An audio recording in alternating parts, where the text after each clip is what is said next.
Start.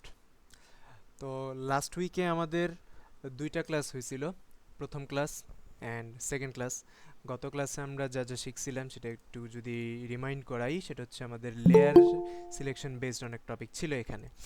তো layer, move tool, মার্কি টুল, টুলের একদম বেসিক কাজগুলো আমরা দেখছিলাম। আজকে আমরা টুলের কাজগুলোর সাথে সাথে যেটা দেখব সেটা হচ্ছে ক্রপ অ্যান্ড রিসাইজিং করা। একটা ছবিকে আমরা কিভাবে পারফেক্টলি ক্রপিং, একটা ফিক্সড মেজারমেন্টে কিভাবে ক্রপিং আমরা করতে পারি। দেন একটা ইমেজের রেজুলেশন, সেটার আন্ডারস্ট্যান্ডিংটা আসলে কিভাবে হয়। লাইক আমি ইমেজ নিয়ে কাজ করতেছি, কিন্তু সেটার রেজুলেশনটা কতটুকু কোয়ালিটিফুল, কারণ ফটোশপে ভালো রেজুলেশনের ইমেজ ছাড়া আপনার কাজ করাটা অনেক মনে হবে যে না, আমি খুব একটা হ্যাসেল নিয়ে ফেলতেছি। সো ওই রেজুলেশনটা কীভাবে মেনটেন করব সেটা নিয়ে একটু কথা বলবো। অ্যান্ড সাথে থাকবে ব্রাইটনেস, কন্ট্রাস্ট, হিউ অ্যান্ড স্যাচুরেশনের ইউজটা, যেটা আমাদের আগের পার্টের লেয়ারেরই একটা সেকশন। ঠিক আছে, স্যার দেরি না করে শুরু করে দিই আমাদের আজকের topic. So first of all আমরা দেখব টুলের কাজটুকু। আমরা লাস্ট ক্লাসে কতটুকু করছিলাম, কে বলতে পারবে? ম্যাজিক ওয়ান টুল হয়েছিল, আই মিন অবজেক্ট এই পর্যন্ত হয়েছিল। সো আজকে আমরা দেখব ক্রপ টুলের কাজটা। সো ক্রপ টুল বেসিক্যালি আমরা মোবাইলে যেরকম যে কোনো ছবি ক্রপিং করে করে নিয়ে আসি, একটা ইমেজটাকে অ্যাসপেক্ট রেশিও অনুযায়ী একটু কমাই বা ছোট করে অ্যাডজাস্ট করি, সেটাকে আমরা নর্মালি ক্রপিং বলে থাকি। ফটোশপেও সেম জিনিসটাই ও কাজটা করে থাকে। সো আমরা যখন ক্রপ টুলটা নিচ্ছি, আমি এখানে ক্রপ করার মতো যেহেতু কোনো সাবজেক্ট নেই, আমাকে আগে একটা কী নিতে হবে, একটা ইমেজ নিতে হবে। ঠিক আছে, সো আমি এখানে সাপোজ কোনো প্রোডাক্ট ব্যাকগ্রাউন্ড বা এরকম কিছু যদি ইমেজ নেই, সাপোজ আমার এটা একটা ইমেজ, সেটাকে আমি এখানে পেস্ট করে নিয়ে আসলাম। অ্যান্ড এটার লেয়ারটা সিলেকশন আছে। আমি এইটাকেই এখন কি করব, এডিট করব বা ক্রপিং করব। সো আমি এখন ক্রপ টুল নিব, লেয়ারের ইমেজ লেয়ারটাকে সিলেকশন করে ক্রপ টুল নিচ্ছি। ও আচ্ছা, এটা ক্রপ হবে না, কারণ হচ্ছে এটা আর্টবোর্ডে ফাইলটা সেভ করা। আমি তাহলে নতুনভাবে নিই। এটাও বলে রাখি, আমরা যখন এই যে আর্টবোর্ড অপশনটা ফার্স্ট ক্লাসে হয়তো বলা হয়েছিল, এই আর্টবোর্ড অপশনটা যখন টিক দেওয়া থাকবে, সেই ক্ষেত্রে ক্রপিংটা ইমেজে ক্রপিং হবে না, সেটা ক্যানভাসে ক্রপিং হয়ে যাবে। ওইটাও যেহেতু ফাইল সাইডে ওপেন আছে, আমি একটু পরে দেখায় দিচ্ছি। সো এটা নর্মালি আমি নিলাম, এই যে আমার হচ্ছে ক্রপিংটা দেখাচ্ছে। এখন এইটার উপরেই আমি সেম ছবিটাকে নিয়ে আসি, বা আরেকটা ভালো কোয়ালিটির ছবি নেই, এই ছবিটাকে নিয়ে আসলাম। এটাকে আমি এখন ফুল আমার ক্যানভাসের সমান করে ফিক্সড করে বসালাম। এইবার আমরা এটা ক্রপিং করব। সো ক্রপিংয়ে যখন আসব, তখন দেখেন আমার এখানে পয়েন্টারগুলো চলে আসছে। আমি নির্দিষ্ট একটা ফিক্সড এরিয়া বরাবর ইমেজটাকে ক্রপ করতে পারতেছি। ছবিটাকে আমার এখানে মুভ করাইতে হবে যাতে ক্রপটা ওই পজিশনিংয়ে হয়। এখন এন্টার দিয়ে দিলে আমার ওই ছবিটা কি হয়ে গেল, ক্রপ হয়ে গেল। ঠিক আছে, কিন্তু আমরা যদি এখন বলি যে আমাকে এই ছবিটা একটা মাপ নিয়ে ক্রপ করতে হবে। সাপোজ আমাদের পাসপোর্ট সাইজ ছবির যে মেজারমেন্টটা থাকে, অনেকে হয়তো জানি না। সো এটার জন্য আমরা যদি পাসপোর্ট সাইজ ইমেজ, এটার যদি প্রপার মাপটা দেখতে চাই, এখানে নর্মালি আমরা যে মাপটা ইউজ করে বাংলাদেশে 2x2 inch or 4x6 inch different মেজারমেন্টের আছে, কান্ট্রি ওয়াইজ এটা আবার ভ্যারি করে। সো 3.5-এর বাই 4.5-এর মাপ থাকে, সেটাকে আমরা আবার পিক্সেলে কনভার্ট করে থাকি। এখানে ইঞ্চিতে দেওয়া, বাট আমরা চাইলে এটাকে ইঞ্চিতে পিক্সেলে কনভার্ট করতে পারি। সো যদি আমি এখানে একটা র্যান্ডম মাপ নিয়ে দেখাই, ক্রপ টুল নিলাম, আমি এখন এটার মাপটা কোথায় বসাবো। মাপটা বসানোর জন্য আমাদের এই মেনু বার থেকে এই সেকশনটায় যেখানে আছে কি রেশিও, সো অ্যাসপেক্ট রেশিও অনুযায়ী 1:1, 2:3 এই টাইপের রেশিও নিয়েও আমি চাইলে মাপ ইনপুট দিতে পারি, অথবা W/H রেজুলেশন, মানে ওয়াইড অ্যান্ড হাইট মাপটা বসানোর পর ওইটার রেজুলেশনে আমি চাইলে ফিক্স করতে পারি। যেমন আমি W/H বসালাম, এখানে আমি হচ্ছে ওয়াইড অ্যান্ড হাইটটা ইনপুট দিব। সাপোজ আমি এখানে দিলাম কত, 3, আই মিন 2, এখানেও দিলাম 2। ঠিক আছে, 2x2 ইঞ্চির। এখন যদি এন্টার দেই বা ওকে দেই, ক্রপ কিন্তু হয়েছে, কিন্তু অনেক ছোট সাইজের হয়েছে। পিক্সেলে যেহেতু এটা কাউন্ট, 2 পিক্সেল মানে এটা পুরাটা একটা বিট, একটা ব্লক ইমেজ তৈরি হচ্ছে। সো আমরা এখানে মাপটা পিক্সেল পার ইঞ্চিতে রেখে, সাপোজ এটা 1080 ছিল, তো আমি 800 পিক্সেলে ইমেজটাকে রাখতে চাচ্ছি।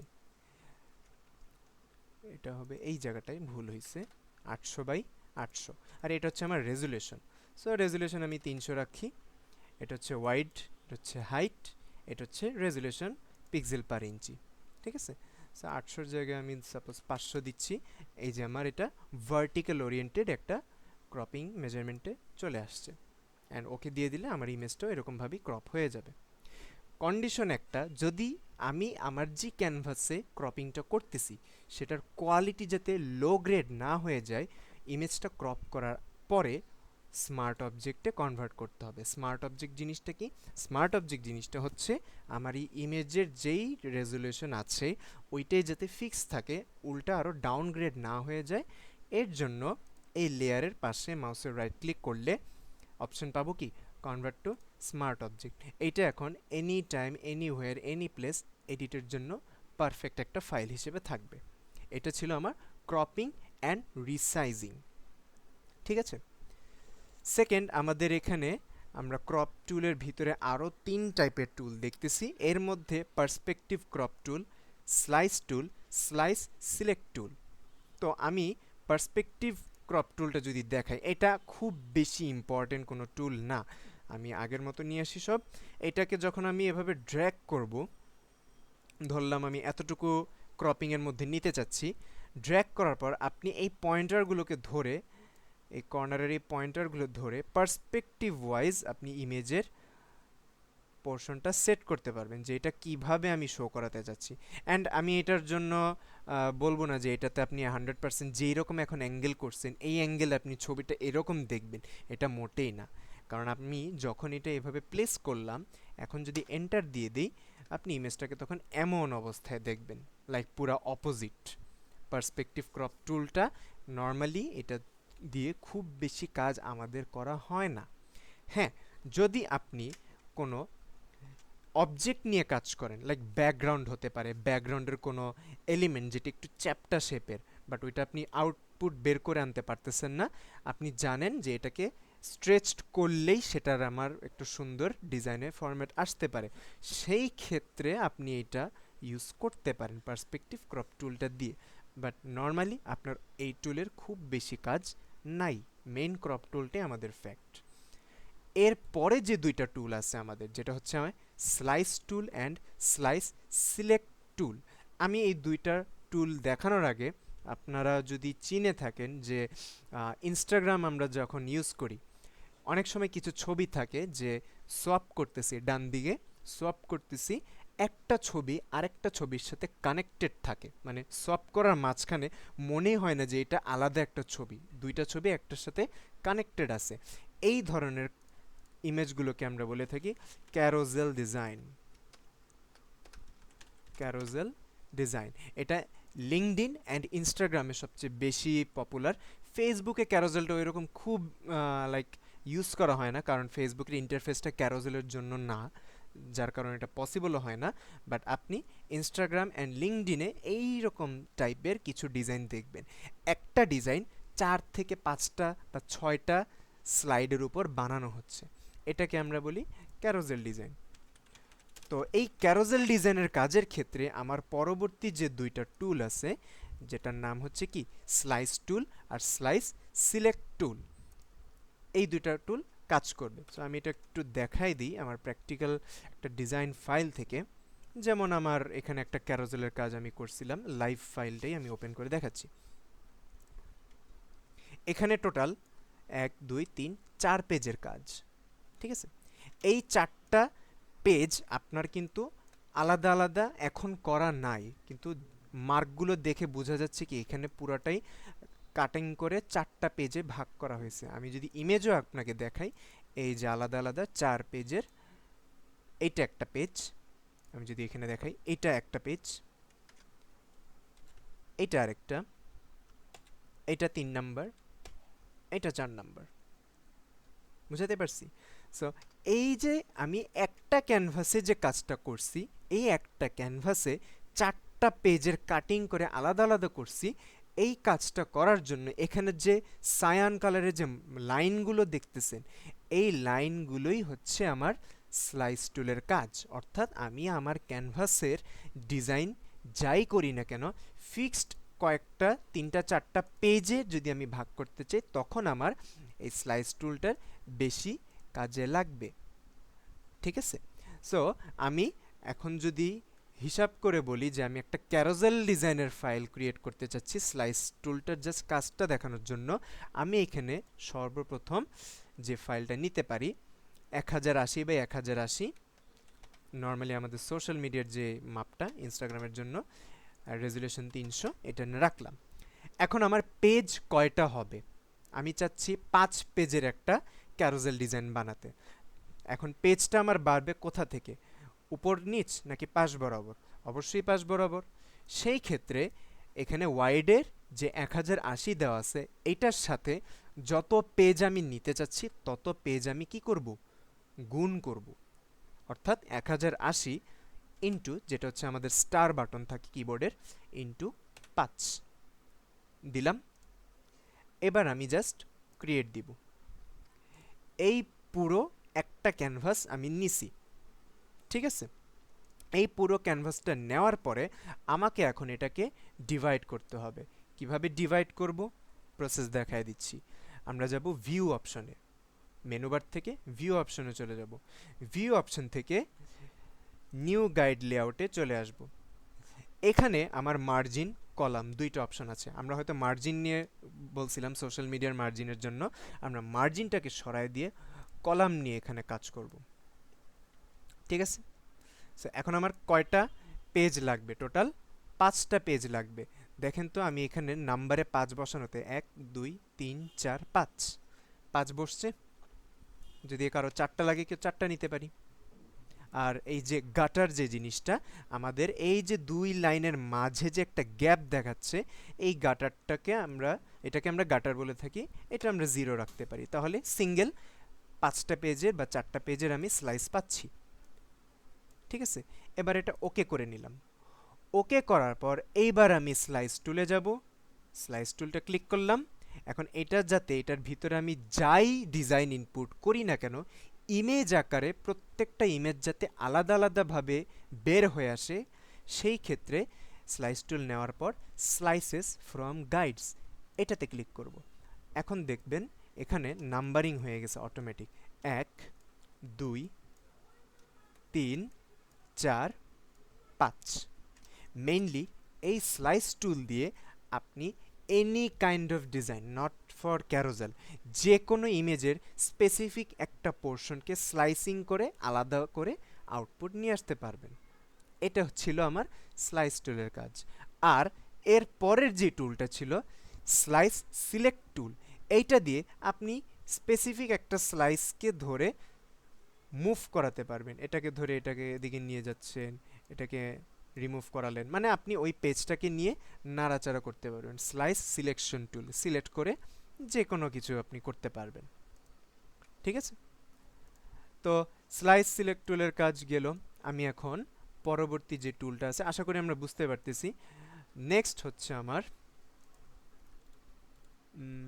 আরে মাউস, ওকে, নেক্সট হচ্ছে আমার ফ্রেম টুল।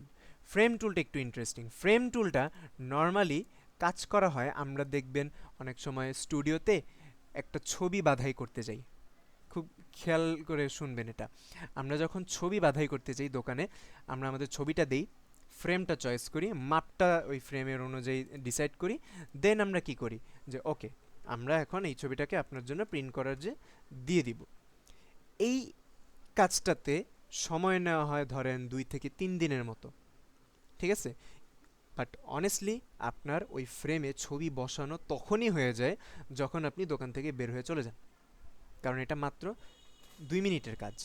তারা করে কি, আপনার এই ক্যানভাস, এই ক্যানভাসে আমি সাপোজ এই ফ্রেম টুল দিয়ে বাই ডিফল্ট একটা এরকম একটা ফ্রেম নিচ্ছি। এটা আমার একটা ফ্রেম। ঠিক আছে? এখন আমি র্যান্ডম একটা ছবি নিয়ে আসি, ধরলাম এরকম একটা ছবি, কপি ইমেজ, পেস্ট, শেষ। এই ফ্রেমের ভিতরেই আমার ছবিটা ইনপুট হয়ে গেছে। অ্যান্ড দেখেন আমি যখন ছবিটা নাড়াচ্ছি, বড় করতেছি, ওই ফ্রেমের বাহিরে কিন্তু ছবিটা যাচ্ছে না। আমি আরেকবার একটু কাজটা রিক্যাপ করাই। যেটা করা হয় নর্মালি, আমরা এখানে ফ্রেম টুলটা নিচ্ছি। ফ্রেম টুলটা নেওয়ার পরে আমরা ড্র্যাগ করি, নর্মালি এটাকে ড্র্যাগ করে নিই যে কোনো ফ্রেমে আপনি যদি নিতে চান, ঠিক আছে। অ্যান্ড সাথে দেখবেন ফ্লোটিং অবস্থায় ওয়াইড এবং হাইটের মাপটা দেখাচ্ছে। এটা একটু ম্যানুয়ালি করা লাগে, কারণ এই মাপটা চেঞ্জ করার আপনার এখানে আদার্স কোনো ফাংশন নেই। হ্যাঁ, আপনি শেপ চেঞ্জ করতে পারবেন, যেমন এটা সার্কেল শেপে আছে আর একটা রেক্ট্যাঙ্গেলে। কেউ কি কোনো কোয়েশ্চেন করবেন? জি আপু। এটা মেবি কোনো পার্সনের ছবি দিয়ে করলে আমরা আরো ভালো বুঝতে পারতাম। শিওর, আমি তাহলে দেখাচ্ছি যে কোনো পোর্ট্রেট ইমেজ নেই। এই টাইপের কোনো একটা ইমেজ নিতে পারি, যেমন এটা নিলাম, কপি ইমেজ। তো ফ্রেমটা নিলাম, নেওয়ার পরে ছবিটাকে আমি আনলাম এখানে, ঠিক আছে। এবার দেখেন লেয়ারে একটু জিনিসটা বুঝাই। ছবিটা অনেক বড় হয়ে গেছে, এটাকে এদিকে নিয়ে আসলাম।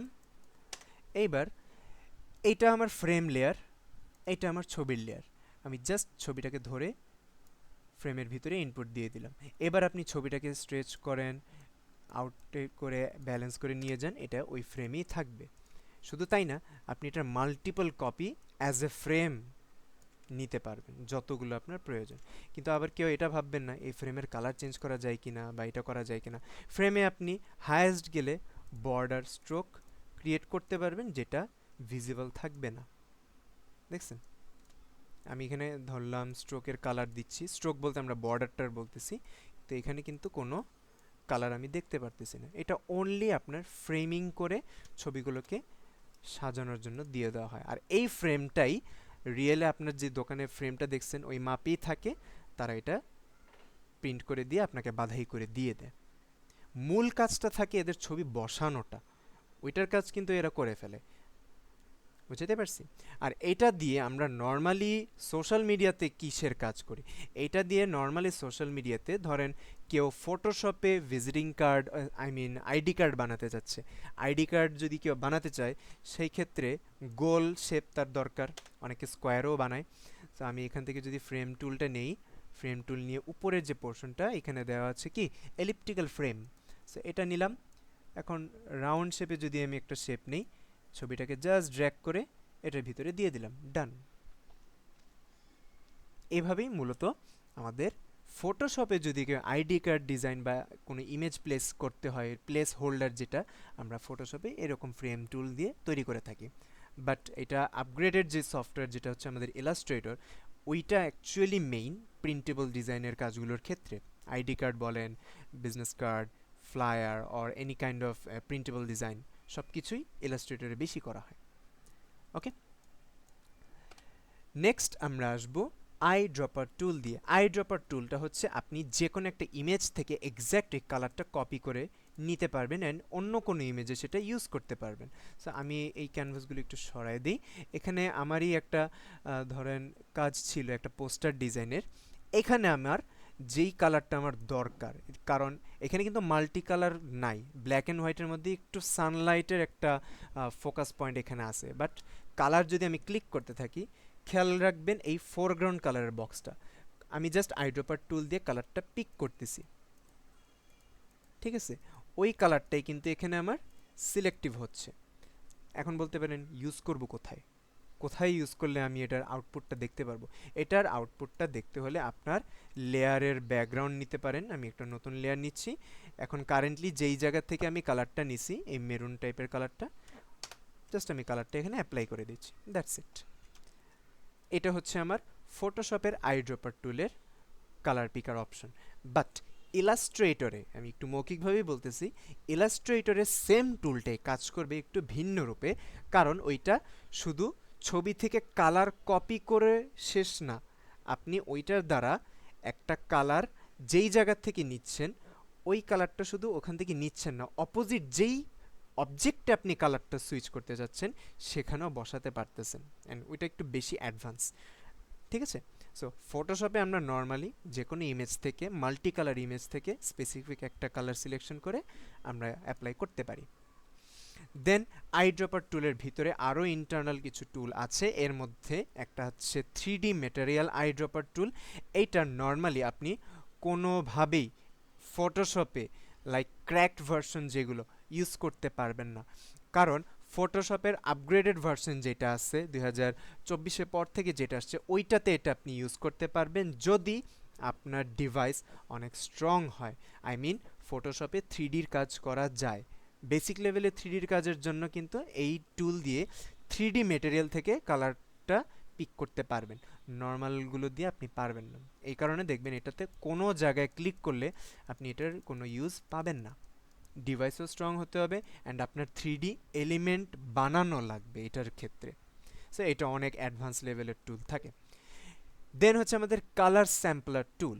কালার স্যাম্পলার টুল নিচ্ছি আমরা কালারের ইনফরমেশন জানার জন্য। এই যে আমি মাত্র কালারটা নিলাম, ওর ইনফরমেশন আমার দিতে হয়। এই জিনিসটা আমরা কেন করে থাকি? অনেক সময় ক্লায়েন্টরা আমাদেরকে উইদাউট এনি ডিটেলস কাজ দিয়ে থাকে যে আমার ব্র্যান্ডিং কালার, এই ব্র্যান্ডিং কালারের ইনফরমেশনগুলো আমাকে স্পেসিফিকভাবে A to Z পর্যন্ত কত এক্সেসে ইউজ করা হচ্ছে, রেড কালার কত পার্সেন্ট, গ্রিন কত পার্সেন্ট ইউজ করছি আমি ওই ডিজাইনে, স্পেসিফিকেশন সহ যদি আমার প্রমাণ দিতে হয় ক্লায়েন্টকে বা ইনফরমেশন দিতে হয়, আমি জাস্ট এটাতে একটা ক্লিক করব। সাপোজ এই কালারের এখন ইনফরমেশন, এই কালারের ইনফরমেশন আমি যদি মাউসটা রাখি, ডান পাশে ইনফো যে বক্সটা ওপেন হয়েছে ওখানে দেখবেন মাউস সরালে আর কি এটা চলে যাচ্ছে, তাই আমি মাউসটা এখানে রাখলাম।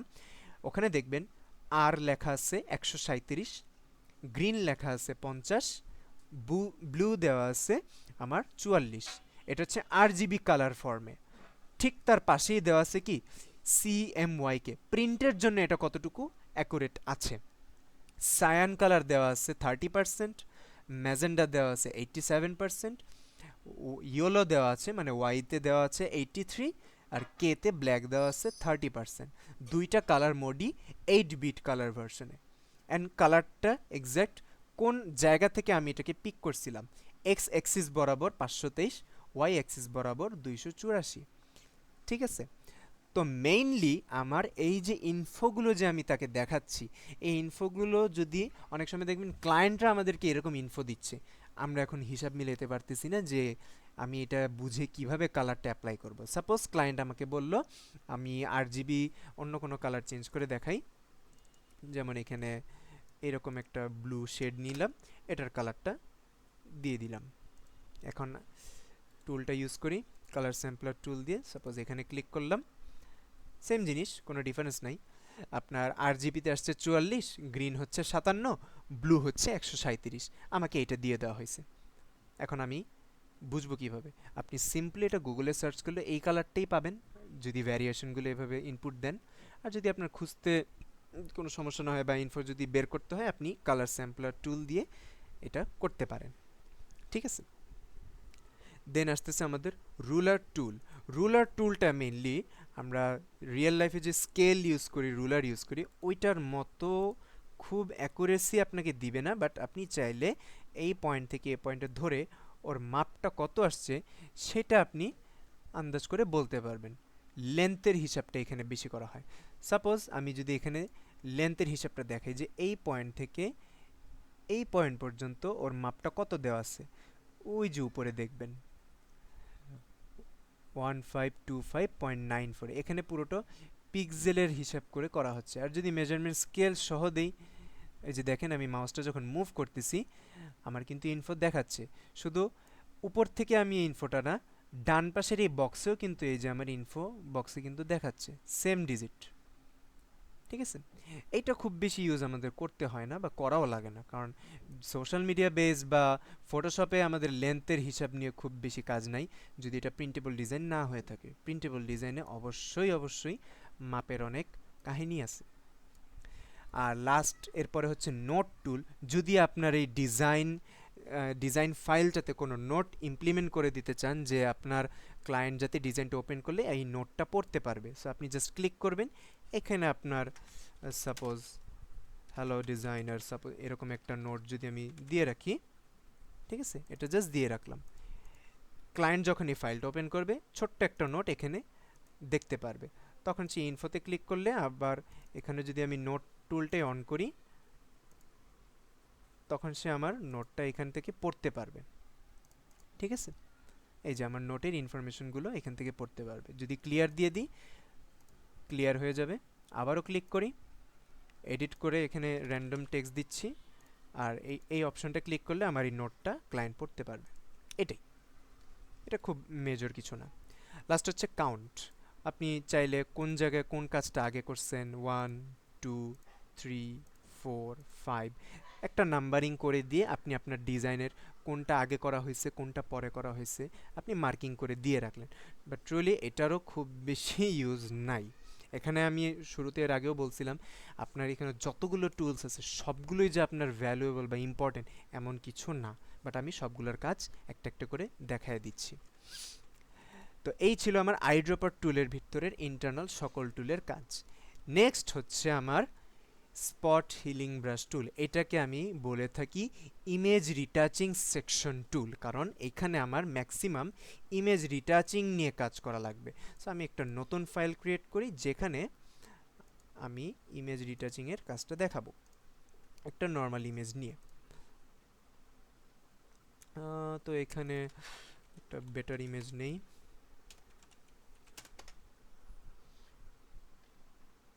কোনটা নেওয়া যায়, ধরলাম এটা নিচ্ছি। এটা একটা ইমেজ, অ্যান্ড এডিটগুলোর জন্য টুলসের কাজগুলোর জন্য আমি এখানে আপনার কিছু ইমেজ থাকে যে ফেস স্পট ইমেজেস, স্পট হবে অবশ্য চলেও আসছে, যেমন এই টাইপের আমি ইমেজ ইউজ করতে পারি। সো কপি পেস্ট, নিচেরটা অফ রাখলাম, এটাকে দিয়ে আগে কাজটা দেখাই। প্রথম যে টুলটা সেটা হচ্ছে আমাদের স্পট হিলিং ব্রাশ টুল। নামেই বোঝা যাচ্ছে যে যে কোনো ইমেজে যদি আমার কোনো স্পট থাকে সেটাকে সে হিল করবে ব্রাশ টুলের সাহায্যে। সো আমি যদি এই টুলটা নেই, নেওয়ার পরে জুম ইন করব, এখানে আমার যে স্পটগুলো আছে আমি ব্রাশের সাইজটা ছোট বড় করতে পারি। কিবোর্ডের থার্ড ব্র্যাকেট দিয়ে ব্রাশের সাইজ ছোট হচ্ছে, থার্ড ব্র্যাকেট ডান পাশেরটা দিয়ে বড় হচ্ছে। এখন আমি জাস্ট কি করব, ক্লিক করব, চলে গেছে। সেম ক্লিক করলাম, চলে যাচ্ছে। আমার জাস্ট কি করতে হবে, অনলি ক্লিক করে যেতে হবে। অনেকে ব্রাশ টুল ভেবে মনে করে কি দেই একটু বিসমিল্লা বলে ডলা দিয়ে দিই, ডলা দিলেও হচ্ছে। সব ইমেজের ক্ষেত্রে কিন্তু সেম রেজাল্ট না, অ্যান্ড অলরেডি আমি এখানে বুঝতে পারতেছি এই জায়গাটাতে দেখেই বোঝা যাচ্ছে যে সামথিং রং, আলাদা করে এখানে মুছামুছির কাজ করা হয়েছে। সো এটা করা যাবে না। এই সকল ইমেজ রিটাচিংয়ের কাজ যত ডিটেলসে করতে পারবেন, আপনি জুম করে একদম মনে করেন পিক্সেল পর্যন্ত যদি যেও কাজটা করতে হয় করবেন, ধীরে সুস্থে করবেন, তাড়াহুড়ো করাতেই আপনার এখানের ছবির আউটপুট বাজে আসবে।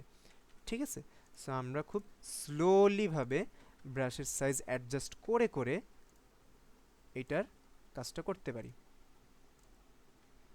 ঠিক আছে, স্টিল এখানে আউটপুট আগেরটার থেকে তুলনামূলক অনেক বেটার আসছে, স্পট রিমুভ করা হয়েছে। এখন আমি সব আবার আন্ডু করে নিয়ে আসি। এটা ছিল আমার 1 নাম্বার টুলটা। সেকেন্ড হচ্ছে হিলিং ব্রাশ টুল। সেম কাজ, ভিন্ন প্রসেসে সেম কাজ। আমি যদি আন্ডু করি, এখানে হিলিং ব্রাশ টুলটা হচ্ছে আপনার ছবির যে কোনো এরিয়া, মানে এই ছবির যেই এরিয়াটা একদম ক্লিন স্মুথ ওই জায়গাটাই কপি করে যেখানে আপনার স্পট আছে সেখানে অ্যাপ্লাই করে দিবেন। এটাই হচ্ছে ওর কাজটা। সো আমি ধরলাম আমার এই জায়গাটার যেই স্পটটা আছে এটাকে আশেপাশে যেই এরিয়াটা ক্লিন ওইটার থেকে কপি নিব। কপিটা নিব কিভাবে, ব্রাশের সাইজ আমি ধরলাম ছোট করে নিলাম একটু। কিবোর্ডের অল্টার ধরে রাখতে হবে। কিবোর্ডের অল্টার ধরে রাখলে আমার মাউসের কার্সরটা কিন্তু চেঞ্জ হয়ে আসছে। চেঞ্জ হওয়ার পর জাস্ট মাউসের লেফট ক্লিক করব, এরপরে অল্টারটা ছেড়ে দিব। ছেড়ে দেওয়ার পর জাস্ট আপনার স্পটের যেই জায়গাটা দেখেন, আমি কিন্তু এখনও ক্লিকও করি নাই, অলরেডি আমি দেখতে পারতেছি চেঞ্জেস, যে এই জিনিসটা এখন এখানে ক্লিক করলে আমার স্পট চলে গেছে। আমি আরেকবার দেখাচ্ছি প্রয়োজনে। আমি স্পট এটা রিমুভ করব, অথবা এটা দিয়ে কাজ দেখাই। এই জায়গার স্পটটা রিমুভ করব, ওর আশেপাশের যে এরিয়াটা ক্লিন ওই জায়গা থেকে আমি ক্লিন এরিয়াটা অল্টার ধরে রেখে লেফট ক্লিক করলাম। লেফট ক্লিক করার পরে জাস্ট এটার উপরে একটা ক্লিক করব, অ্যান্ড এটা পুরোটাই চলে গেছে। এইভাবে কাজটা করা হয়, ঠিক আছে? এই কাজটার ক্ষেত্রে অনেক সময় যে মিস্টেকটা হয়ে থাকে সেটাও বলে দিচ্ছি। আমরা যখন কোনো ছবি তৈরি, লাইটিংয়ের কিছু বিষয় থাকে, যেমন এখানে আমি যদি এই স্যাম্পল ইমেজটার কথা বলি, এখানে এই জোনটা কিন্তু অনেক ব্রাইট, এই সাইডটা কিন্তু আবার ডার্ক, তাই না? এখন আমি চাচ্ছি এই পয়েন্টটা বা এই মার্কটা আমি এখান থেকে সরাতে। আমি এই হোয়াইট জোন থেকে লেয়ার, আই মিন এরিয়াটা কপি নিচ্ছি, কপি নেওয়ার পর এখানে ক্লিক করতেছি, ঠিক আছে? রিমুভ কিন্তু হচ্ছে, তবে যদি আপনি ব্রাশ সাইজ বড় করে রিমুভ করেন তখন কিন্তু আবছা যে একটা ঘোলাটে ভাব, ওখানে কিন্তু আপনি জিনিসটা দূর থেকেও বোঝা যাচ্ছে এই জায়গাটাতে। এটা একটা ইস্যু হয়। সো আমি যেটা বললাম তখনও এখনও বলতেছি, আপনার এটা জুম করে এক্স্যাক্ট ছোট ছোট ব্রাশের সাইজ নিয়ে হলেও আপনি এটা ডিটেলসটা ক্লিয়ার রাখবেন, তাহলে এটা বেটার হবে। থার্ড হচ্ছে আমাদের প্যাচ টুল। প্যাচ টুলটা আমি এই ইমেজ দিয়ে দেখাবো না, প্যাচ টুলটা আমি দেখাবো একটা অবজেক্ট দিয়ে। যেমন অনেক সময় আপনারা কিছু ছবি দেখবেন, মগের ভিতর, মগের উপরে টেক্সট দেওয়া আছে, ঠিক আছে? সো আমি যদি মগ টেক্সট ইমেজ লিখি, যেমন এখানে মগ বলতে এইটা আছে, কপি ইমেজ, এটাকে পেস্ট করলাম। আমি এখন এই টেক্সটটা রিমুভ করতে যাচ্ছি। এই মগের যে টেক্সটটা আছে, এই টেক্সটটা আমি রিমুভ করব। কিভাবে? আমরা টুলটা নিব, প্যাচ টুল। প্যাচ টুলটা নেওয়ার পরে যেই টেক্সটটুকু আপনি রিমুভ করতে চাচ্ছেন, সাপোজ ইয়োর লেখাটাকে আমি রিমুভ করব, এই ইয়োর লেখাটার উপর মাউস ক্লিক করে ধরে জাস্ট ড্র্যাগ করব। সিলেকশন হয়ে গেছে। সিলেকশন হওয়ার পরে আমি এই জোনটাতেই দেখবেন মাউসের কার্সর দুইটা অ্যারো দেখাচ্ছে, মানে আপনার এই সিলেক্টিভ এরিয়াটা এখন ড্র্যাগেবল এরিয়া হয়ে গেছে, আপনি এখন ড্র্যাগ করতে পারবেন। তো আমি যদি মাউস ক্লিক করে ধরে রেখে উপরে নিচে ডানে বামে ড্র্যাগ করি, আস্তে আস্তে করে যদি এভাবে ড্র্যাগ করতে থাকি, এটা কিন্তু পুরোটা রিয়েল মগের ব্যাকগ্রাউন্ডের সাথে ব্লেন্ড হয়ে টেক্সটটা রিমুভ করে দিছে। প্রসেসটা আরেকবার দেখাচ্ছি। নর্মালি যেটা কাজটা প্যাচ টুল করে থাকে, আমার যেই জায়গায় কোনো একটা টেক্সট বা মার্ক আছে, ওই জায়গাটুকু সিলেকশন করে যেই এরিয়াটা একদম ক্লিন, আমি ওই এরিয়াটা ওইটার সাথে ড্র্যাগ করে ব্লেন্ড করায় দিচ্ছি, মানে ওখানে যে কখনো লেখা ছিল বা কোনো মার্ক ছিল কেউ বলতে পারবে না। সো আমি এটাকে জাস্ট ধরে যেই জায়গাটা ক্লিন ওই জায়গাটাতে আমি সিলেকশন এরিয়াটা নিয়ে যাচ্ছি। বেশি যদি উপরে নিয়ে যাই তাহলে কিন্তু ওই মাগের উপরের পার্টের ইমেজও কিন্তু চলে আসতেছে, দেখছেন? সো আমরা এটা ড্র্যাগটা যখন করব, যেই এরিয়াতে আমার ড্র্যাগিংটা করলে এটা মিশে যাবে, ওই এরিয়াতে আমার এটা ড্র্যাগ করতে হবে। সো এভাবে করে আমি একটা সেন্টেন্স না, পুরো একটা ফুল টেক্সটকেও আমি ব্লেন্ড করাতে পারি। তবে এখানে সমস্যাটা কোথায় হবে অলরেডি দেখতে পারতেছেন হয়তো, একটু আবছা আবছা লাইটিং এখানে চলে আসছে, কারণ মাল্টিপল মার্ক, মাল্টিপল টেক্সট নিয়ে যখন আপনি একসাথে প্যাচ আপ করতে যাবেন সেক্ষেত্রে একটু পিক্সেল ছুটে যায়। আর ওই উপরের যেই জায়গা থেকে আমি এটার মার্কটা সরাচ্ছি, ওইখানে যদি কোনো লাইট এফেক্ট থাকে, ওই লাইট এফেক্টটা এখানে কপিতে পড়ে যায়। সো যদি এরকম হয়ে যায়, আবারও যে এরিয়াটা সিলেকশন করবেন, প্লেন যেই সারফেসটা আছে আপনার আশেপাশে, ওইটার সাথে জাস্ট ড্র্যাগ করে ব্লেন্ড করায় দেবেন। এখন আরও আগেরটার তুলনায় ফার বেটার আমি এখানে রেজাল্ট পাচ্ছি। আগে এমন ছিল, এখন এমন। ক্লিয়ার? নেক্সটে আসি, content aware move tool. Last ক্লাসে মনে হয় দেখানো হয়েছিল যে এয়ার বেলুনগুলোকে আমরা রিমুভ করতেছিলাম ল্যাসো টুলের সাহায্যে। তো ওই এয়ার বেলুন রিমুভ করার যে অপশনটা ছিল আমার কন্টেন্ট অ্যাওয়্যার নামে, ওইটা নিয়ে আলোচনা করছিলাম, ওইটারই আলাদা একটা টুল দিয়ে দেওয়া হয়েছে এখানে। আমি যদি আবারও প্রিভিয়াস ইমেজটাতে যাই, আমি কন্টেন্ট অ্যাওয়্যার টুলটা নিচ্ছি। এখন আমার কোন মার্কটাকে আমি সরাতে হবে, আমি এই মার্কটা সিলেকশন করলাম, ঠিক আছে? এখন ইমেজটার লেয়ারটা সিলেকশন করলাম, এবার এটাকে ড্র্যাগ করতেছি। ড্র্যাগ করলে এবার যদি কিবোর্ডের এন্টার দিয়ে দিই, আমার মার্ক সরে তো গেছে, রিমুভ তো হয় নাই। মার্ক সরে গেছে কিন্তু রিমুভ হয় নাই। যদি আপনি ডিলেট দিয়ে দেন সেই ক্ষেত্রেও কি সমস্যা হচ্ছে, ডিলেট ঠিকই হয়েছে বাট আমার ছবি সহ ডিলেট হয়ে গেছে। তো মেইনলি কন্টেন্ট অ্যাওয়্যার আপনার মূল ইমেজ থেকে মার্কটাকে রিমুভ করে না, মার্কটার পজিশন চেঞ্জ করে দিচ্ছে। যদি এখানে অন্য কোনো কথা বলি, সাপোজ আপনাদের কারো ফেসের রাইট সাইড একটা মার্ক আছে, একটা স্কার অথবা তিলের দাগ আছে, আপনি চাচ্ছেন যে না আমার ছবিতে এটা ডান সাইডে দেখতে খুব বেশি ভালো লাগে না, আমি এটাকে লেফট সাইডে রাখতে যাচ্ছি, দ্যাটস পসিবল উইথ দিস টুল। এই কন্টেন্ট অ্যাওয়্যার মুভ টুল দিয়ে আপনি ধরেন এই মার্কটা নিলাম, এটাকে ড্র্যাগ করে এখানে এসে বসায় দিলাম, ঠিক আছে? বাট স্টিল আমার ঘাটতি আছে এখানে, ওই যে লাইটিংয়ের বিষয়টা। ইমেজের যে অরিজিনাল লাইটিংটা আছে, ওই লাইটিং স্পট থেকে যদি আপনি কোনো এলিমেন্ট নিয়ে অন্য কোনো লাইটিং এরিয়াতে নিয়ে যান, সেখানে কিন্তু পুরোটাই এদিক সেদিক বোঝা যাচ্ছে ছবিতে। কন্টেন্ট অ্যাওয়্যার মুভটা নর্মালি আমরা ছোট ছোট পিক্সেল আর ইমেজের পয়েন্ট রিমুভ করার ক্ষেত্রে ইউজ করে থাকি। এই টাইপের ব্রন এডিট বা রিটাচিংয়ের ক্ষেত্রে খুবই কম পরিমাণে এই টুলটা ইউজ করা হয়, কারণ এটা দিয়ে আমি জাস্ট প্লেসমেন্ট চেঞ্জ করতেছি, রিমুভ করার আমি কোনো আউটপুট পাচ্ছি না। হোপফুলি বুঝাতে পারছি। লাস্টেরটা হচ্ছে রেড আই টুল। রেড আই টুল এটা পুরো ভিন্ন একটা কাজ, আমি জাস্ট এখানে ইমেজ দিয়েই দেখাচ্ছি। রেড আই ইমেজ বলতে আমরা অনেক সময় দেখবেন ছবি তোলা হচ্ছে, রাত্রের অন্ধকারে ছবি তুলছেন ফ্ল্যাশ দিয়ে, সেই ছবিটার চোখ যেন মনে হচ্ছে জল জল করতেছে, এরকম একটা অবস্থা হয়ে যায়। অ্যান্ড ওইটা এডিট টেডিট করতে গেলে নানান কাহিনী করতে হইতো, বাট ফটোশপে এই টুলটা আরও আগে থেকেই দেওয়া ছিল, যার নাম রেড আই টুল। আপনার এটা হচ্ছে রেড আই, আর এটা হচ্ছে নর্মাল ইমেজ, একটু ফ্ল্যাশ সহ, এখানে গ্লেয়ার বলি আমরা এটাকে, লেন্স যে অপশনটা সেটা। তো আমি এখন জাস্ট রেড আই টুলটা নিব। কেউ মনে হয় জয়েন করতেছে ক্লাসে একটু, ওকে। সো আমি এখানে রেড আই টুলটা নিব। রেড আই টুলটা নেওয়ার পরে আমার যেই জায়গাটাতে রেড আই অপশন আছে বা এই যে ক্যামেরার ফ্ল্যাশের যে ঝলকটা ছিল, আমি জাস্ট এতে ক্লিক করব অ্যান্ড ডান, ন্যাচারাল আইতে নিয়ে গেছে। আমি যদি এটাতেও কাজ করি, অ্যান্ড মাল্টিপল ক্লিক আপনার এখানে করতে হতে পারে যদি ছোট ছোট পিক্সেলেটেড কাজ হয়, ঠিক আছে? তো যখনই আমার কোনো ইমেজে রেড আই ভিজিবিলিটি থাকবে, ইনস্ট্যান্ট রেড আই টুল দিয়ে জাস্ট এটা ওই একটা পোর্শনের কাজের জন্যই ব্যবহার করা হয়, অন্য কোনো টুলের বা অন্য কোনো কাজে আমরা এটা ইউজ করি না। ওকে, অ্যান্ড লাস্ট আজকের ক্লাসের সবচেয়ে ইন্টারেস্টিং টুল, যেটা দিয়ে আমাদের সব কাজ করা হয় ডিজাইনের এ টু জেড, সেটা হচ্ছে আমাদের ব্রাশ টুল।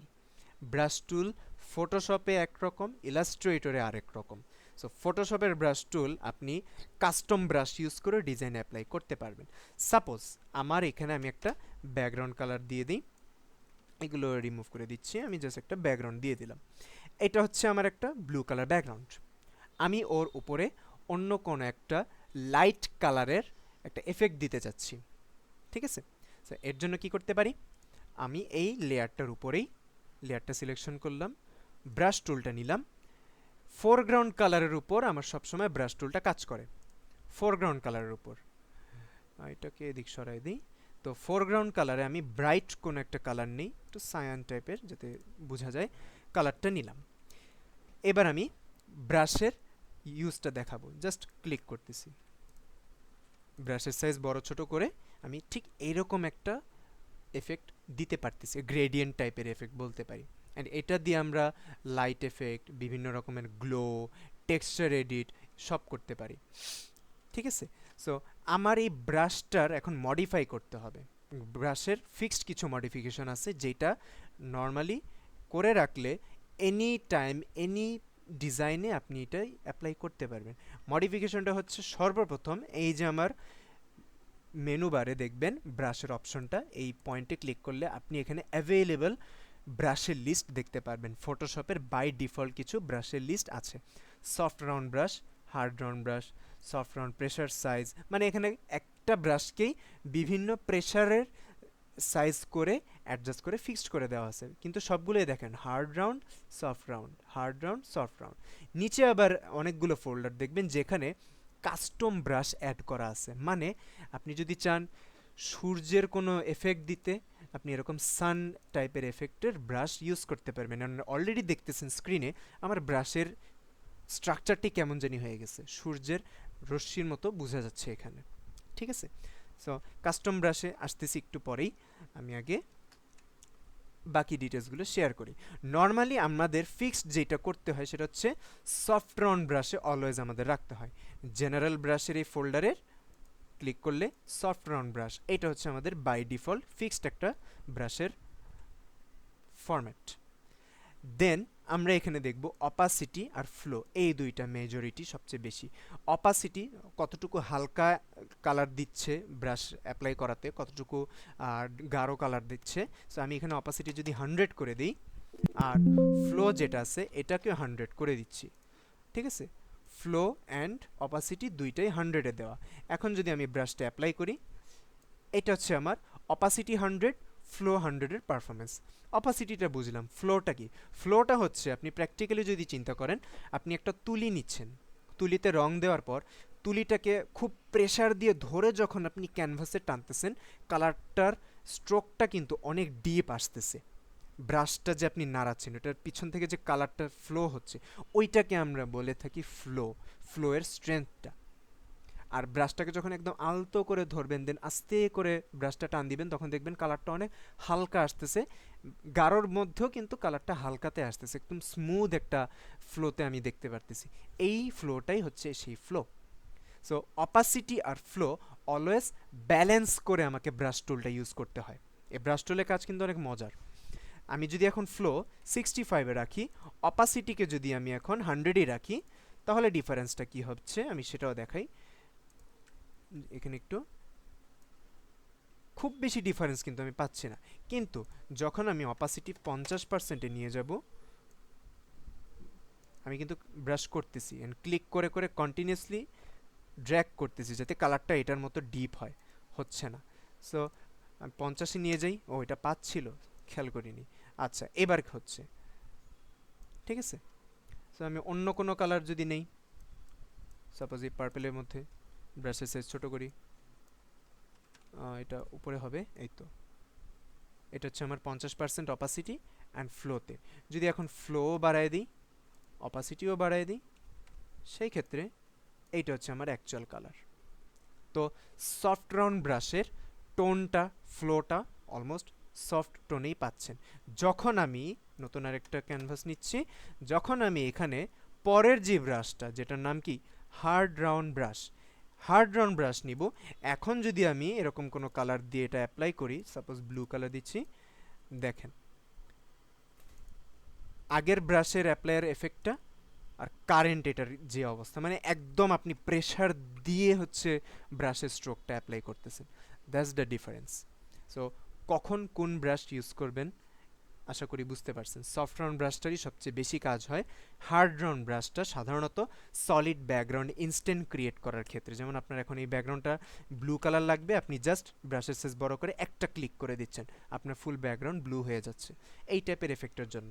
আবার অনেক সময় এই ব্লু এর মধ্যেই একটু ডিপ কালারে দেখবেন অনেকে বল প্রিন্ট টাইপের কিছু ডিজাইন থাকে না, যে কিছু কর্নারে হচ্ছে এরকম একটু খোপ খোপ টাইপের ডিজাইন থাকে, পয়েন্ট আউট করে ডট টাইপের ডিজাইন, আপনি চাইলে এইরকম ডিজাইন করার ক্ষেত্রে কালারটা চেঞ্জ করে দিয়ে হার্ড রাউন্ড ব্রাশটা ইউজ করতে পারেন, ঠিক আছে।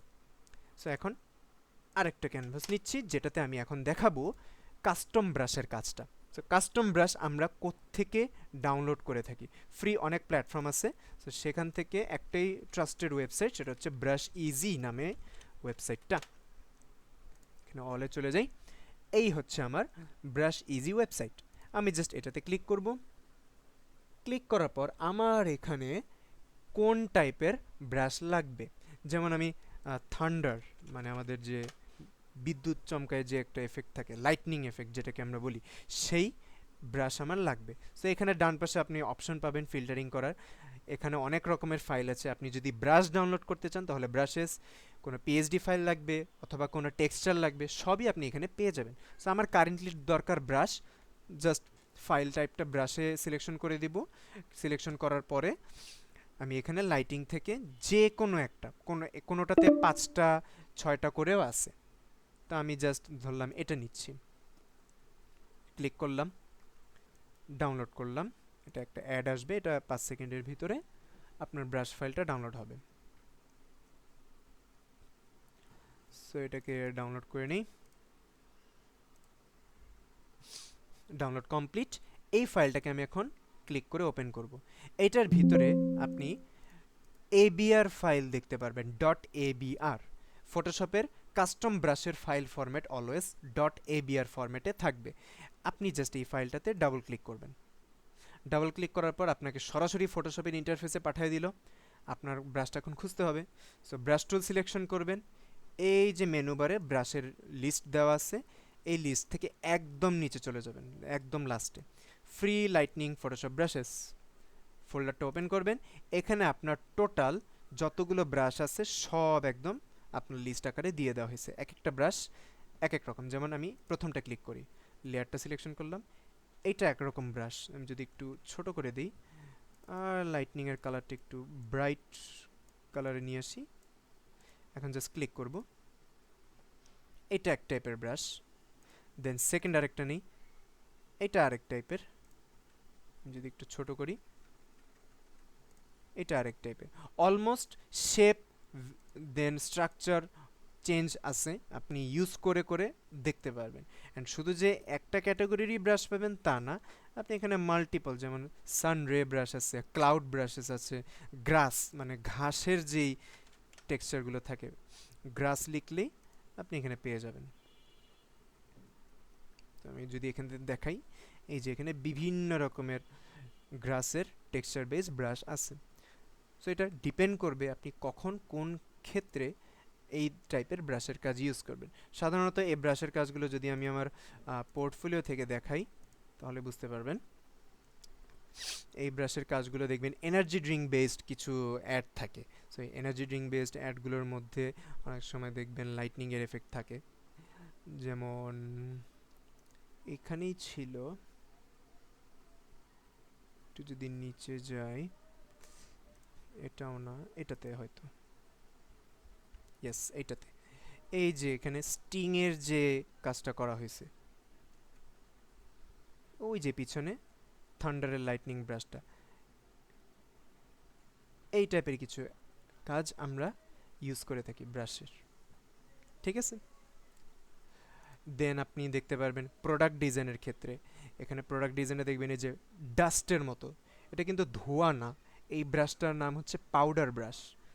দেখা যাচ্ছে ধোঁয়ার মতো, বাট এটা পাউডারের এফেক্ট, কালারটা চেঞ্জ করে দিয়ে জাস্ট অ্যাপ্লাই করে দেওয়া হয়েছে। আপনি ব্রাশ ইজিতেই পাউডার লিখলেই চলে আসবে। মানে আপনার কমন যেই সকল ব্রাশগুলো দরকার, আপনার এই ওয়েবসাইট এনাফ আপনার কাজের জন্য। এই যে চলে আসছে, বিভিন্ন রকমের ব্রাশ এখানে আছে। ওকে, তো আজকের ক্লাস এই পর্যন্তই। আগামীকালকে আমরা পরবর্তী টপিক নিয়ে আলোচনা করব। অ্যান্ড আজকে যা যা দেখানো হয়েছে টুলসগুলো, অ্যান্ড বিশেষ করে ব্রাশ ইমেজ রিটাচিংয়ের কাজের একটু বেসিকগুলো কন্টিনিউসলি একটু প্র্যাকটিস করে যাব। 1 উইক যেহেতু টাইম থাকে দুইটা ক্লাসের পরে, সো একটু কন্টিনিউ প্র্যাকটিস করে যাবেন। আর রেকর্ডিং আফটার ক্লাস দিয়ে দেওয়া হচ্ছে ইনশাল্লাহ। ঠিক আছে, সবাই ভালো থাকবেন। আসসালামু আলাইকুম সবাইকে।